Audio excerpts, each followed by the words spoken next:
Well, I don't think there were a lot of people that expected the Cardinals to completely trounce the LA Rams, but thanks to Marvin Harrison Jr. in the big game and Kyler Murray's so-called perfect passing rating, they did get the big win, and then now they get to turn their attention to the Lions. Howard Balzer now on Rock and Minuch with Jimmy B. Howard, you got a lot of play on a lot of shows the last few days because of your perfect rating book that you have. Where is this book?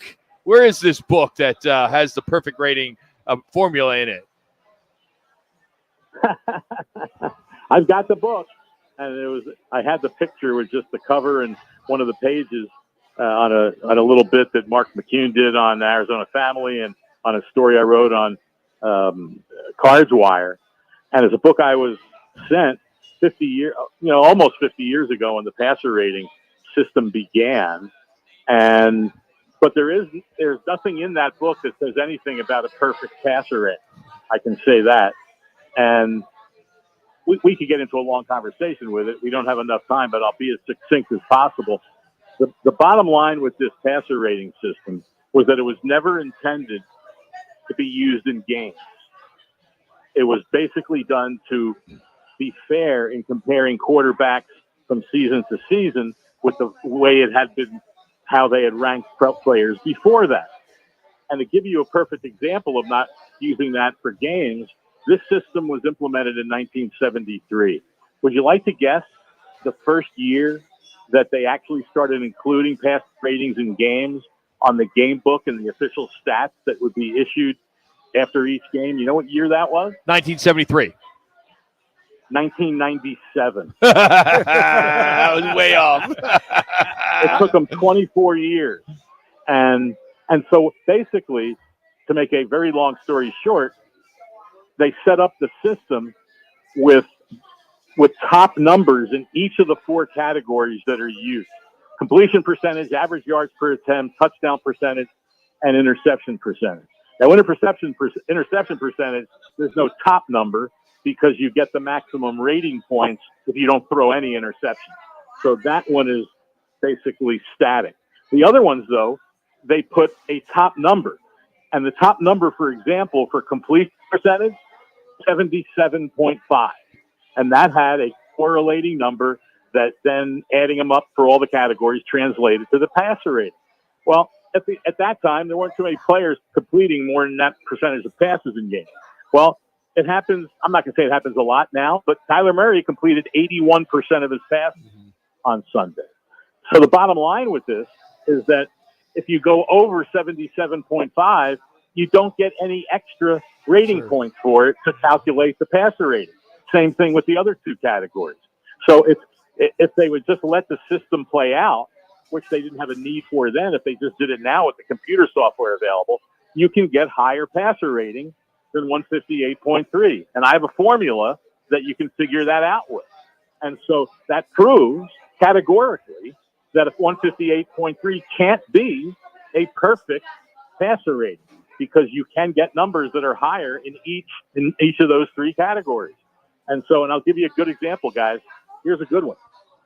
Kyler Murray right now leads the NFL in third down passer rating. In completion percentage, guess what? He's perfect. He's 11 for 11 on third down. Wow. And you couple that with his other numbers, and he's listed as number one in third down passer rating at 158.3. But I did what I'm calling now, by the way, I've named it. It's the BAPR. It's the Balzer adjusted passer rating. And nice. His passer rating should be on third down 200.6. Wow. Jeez. Wow. But it's not official because the NFL won't open the system up. And the funny thing about all this, when I tweeted Sunday evening, it happened as soon as the TV guy Sunday said, "Oh, he's got a perfect passer rating." And I said, "Oh, here we go again," right? And so I put a tweet out and said, "All my friends in the local media, please don't refer to Kyler Murray's passer rating as perfect." Yeah. And so people say, "Well, if it's the highest you can get, isn't that perfect?" I said, "Well, no, because you should be able to get higher." And someone accused me of being a buzzkill. I said, "No, I'm not being a buzzkill, because I'm telling everybody that he should have a higher passer rating than 158.3, which, by the way, for this game on Sunday would have been 170 58.6. So that's my little, education on the passer rating system. And I've been on a crusade about it. I once in a while lobby the NFL. Why don't you open up this system? And here's another point, guys. In all sports, we have records, right? Whatever the record is, most home runs in a season, most home runs in a game, in NFL, rushing yards in a game, whatever it might be, you have a record.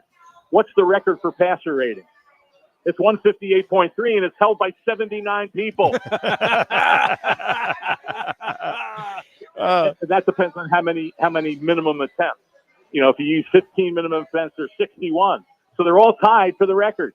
Well, why not open it up and find out? Well, I'll tell you who has the 2. record. All right. Len Dawson, in a game many, many years ago, had a passer rating of 234.9. Wow. What it should have been.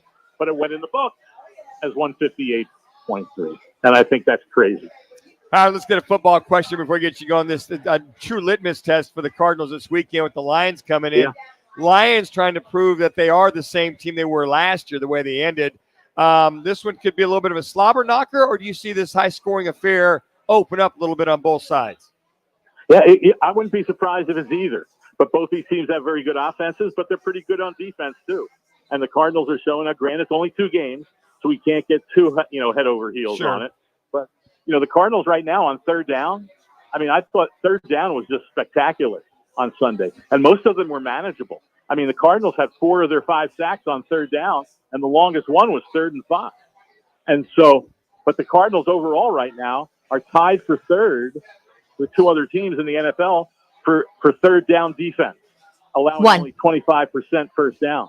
The Cardinals are number 1, I believe, in offensive third down at 58.3.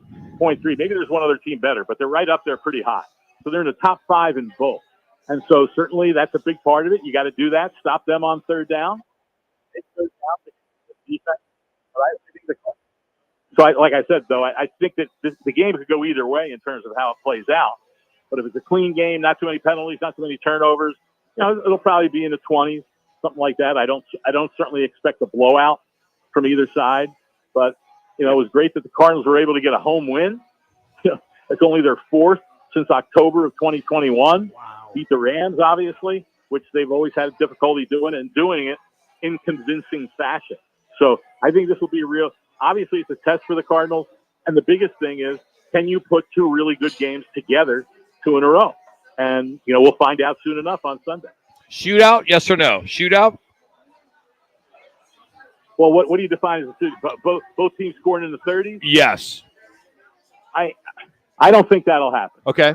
I think it'll be in the mid to high 20s. Maybe the winning team gets 30, but I don't think both teams will be in the 30s. But, I could be wrong. It certainly wouldn't surprise me if it is. It was a 34-31 game, something like that. But but these teams are similar in a lot of ways with the kind of the personality of their coaches. Certainly Gannon's not as boisterous as Dan Campbell, but they are similar personalities in the way they coach and the way they, want the game played a certain way.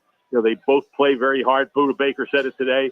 We're both violent teams. Break. We both get after it, and that should make for a very interesting Sunday afternoon at State Farm Stadium. Should be a good one. Howard, thanks for a few minutes. Appreciate you. Hey, I will say this was a perfect radio segment. Thank you. Perfect. 158.3. What is it called again? The B's? What is it? What is the new formula called? BATR. Okay. Balzer adjusted passer rating. All right, there we go. We'll trademark it. Thank you. Appreciate it. Howard Balzer. Follow him on Twitter, hbalzer721. Of course, USA Today's Cards Wire. Always with us on Thursdays. Appreciate it.